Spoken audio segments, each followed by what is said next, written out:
1. The departure of Saint Gregory the Ascetic. On this day, Saint Gregory the monk departed.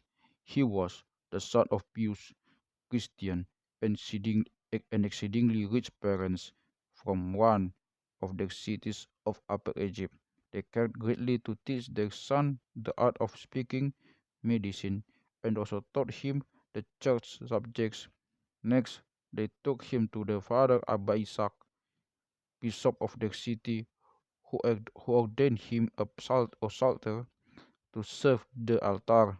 When they wanted him to get married, he refused. Later on, later on, the bishop promoted him to a reader.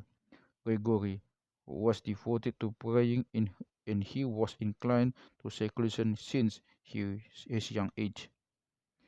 He used to pay many visits to Abba Pachomios.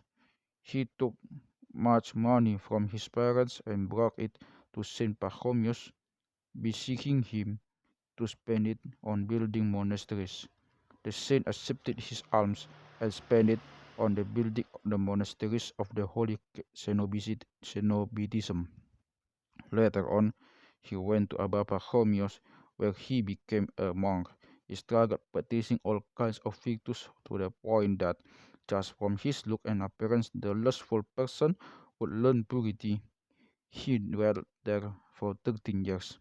When Saint Macarius came to visit Saint Pachomius, Gregory asked Saint Pachomius to permit him to go back with Saint Macarius.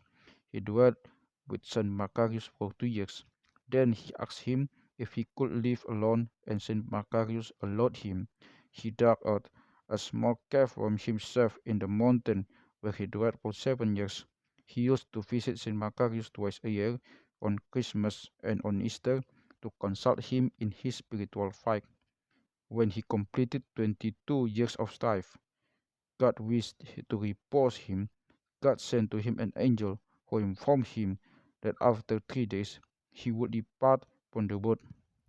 Saint Gregory called the elders of the desert, bade them farewell, and asked them to remember him in their prayers. 3 days later, 3 days later, he departed in peace.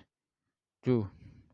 The Martyrdom of Saint Quadratus, one of the 70 disciples.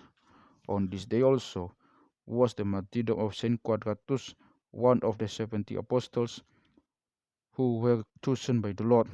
He was born in the city of Athens and was one of its wealthy and learned nobles. He believed in the Lord Christ and served him. Having received the grace of the Comforter on the day of Pentecost, he preached the life-giving gospel in many countries. He entered the city of Manis and preached there. The people of the city believed. He baptized them and taught them the life-giving commandments. Then he turned to Athens to preach there also, but they stoned him and tortured him severely. Finally, they cast him into the fire. Thus he received the crown of martyrdom.